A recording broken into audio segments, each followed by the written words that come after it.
在美国信用卡的圈子里，既有留学生，也有长期在海外旅居或者生活的美国人。这部分朋友可能经常需要在美国以外的地方来登入美国的银行或者使用美国信用卡的 App。尤其是对于在海外使用 ITIN 税号来申请美国信用卡的朋友来说，经常会遇到一些令人头痛的状况。明明自己的美国信用分数很高，过往的还款历史也无懈可击，但是在送出新卡申请的瞬间却没有迎来秒批，而是直接进入7到14天的人工审核，甚至随后就被要求提供美国当地的水电账单来进行实体地址的认证。很多人会去反思是不是自己的信用报告出了问题，但实际上问题往往出在你的网络环境上，因为当你按下送出表单的那一刻，银行后台的反欺诈系统就已经在几毫秒内对你的设备环境进行了全面的扫描。为了解决这个资讯的落差，我花了一些时间在我的网站 Kalet.com 开发了一款专为长居在海外的美卡玩家设计的 IP 网络环境的检测工具。今天我会用我自己开发的这套免费的工具带大家实测，并从技术的层面剖析银行的风控系统究竟在看我们哪些特征。我开发的工具的位置也很好找，来到我的网站 Kalet.com， 然后在 Header 这个工具箱里面就能找到这个工具。来到 IP 环境检测工具的页面后，点击开始深度检测，检测过程大概需要几秒钟的时间。OK， 我们来看第一个模组，基础网络身份。这里会显示你的公网 IP 以及 IP 所在的物理位置。对于美国信用卡玩家来说，最基本的常识就是使用美国的 IP 进行申请或者登入美国银行的 App。但银行的审查不仅局限于此，他们会计算你的 IP 所在地与你申请表上面填的居住地址之间的物理距离。如果你的申请地址是在加州，但是 IP 却显示在纽约，或者系统直接判定这是一个跨国的申请，这种地理位置异常会立刻提高这份申请表的风险权重，特别是在申请某家银行的第一张的信用卡的时候。虽然你的信用分很高，银行也有可能会暂停自动核准的流程机制，转而要求你提供各种各样的实体证明文件。接下来看第二个模组，服务商与网络，这是90%的玩家都会忽略的致命伤。很多人以为只要 IP 在美国就安全了，于是就使用了市面上常见的商业的 VPN， 例如是 ExpressVPN 或者是 NordVPN， 或者甚至是租用便宜的云端伺服器，像是 AWS、Google Cloud， 甚至是使用那些非常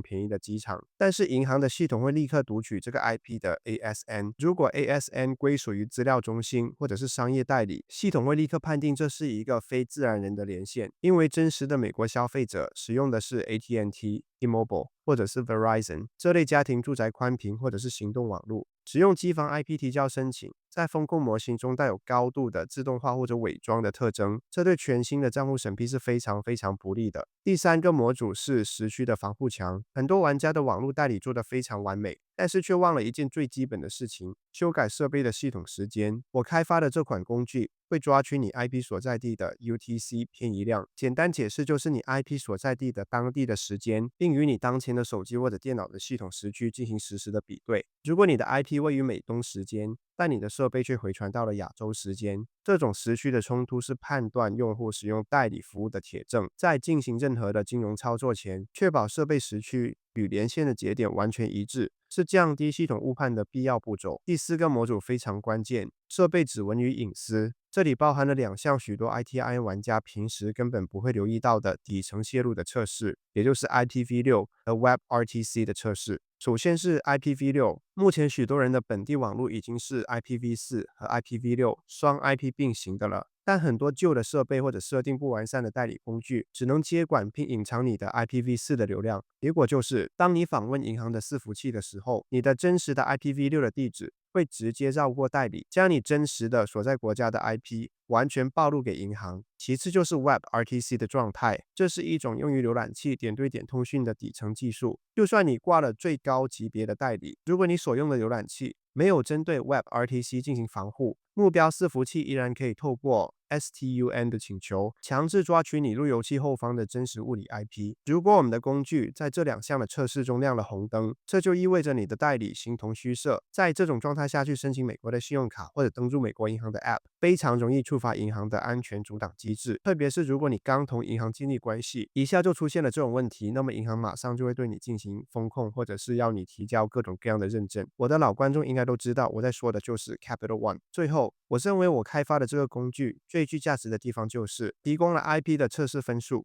就算你解决了上述的所有泄露的问题，你所使用的那个美国的 IP，如果曾经被其他人拿来发送垃圾邮件，或者是进行恶意的注册，这个 IP 就已经黑掉了。为了让大家能够看到最真实的数据，我将目前全世界公认的最权威的 IP 欺诈库的 Scamalytics直接整合到了这套工具里面。各位在使用我的工具进行测试的时候，都会向 Scamalytics 的全球资料库进行比对，并回传一个0到100分的风险指数。如果风险指数低于14分，那么恭喜你，这是一个高纯净度的 IP， 并没有被很多人拿来干坏事，非常适合进行信用卡的申请或者登录银行的 App。如果风险分数偏高，呈现中等或者高风险，代表这个 IP 已经具备了不良的共享历史。为了避免你的个人资料受到这个污染的 IP 的牵连，我会强烈建议你在送出申请表单，或者是在登入美国银行 App 之前，更换一个网络 IP。页面的底部Aiden 综合诊断报告会将上述的所有测试结果汇整，给你一个比较客观的技术参考。那么有的朋友可能会问，我自己是用什么 IP 来应对日常的登入银行账户以及申请新的信用卡呢？其实我并没有使用美国的电话卡来上网，因为费用太贵。我的美国的电话卡只是用来接打电话以及收发短讯。我之前的影片已经反复介绍过，我使用的是 IP Royal 的 IP。我之前影片介绍的是使用 IP Royal 的静态住宅 IP， 但是有很多观众朋友私讯我，他们买到的静态住宅 IP， 这些 IP 的 ISP 都不是 AT&T、T-Mobile 或者是 Verizon 这些美国头部的电信公司的，虽然能用，但是在有些网站会被误判为商业 IP 或者机房 IP。那么现在的问题就是，静态的住宅 IP 经常买不到顶级的 ISP。IP Royal 提供的 Mobile Proxy 一天要$10又太贵，有没有更好的解决方案呢？好消息是 IP Royal 在前不久推出了按流量计费的 Mobile Proxy， 最低的费用是$8一个 GB，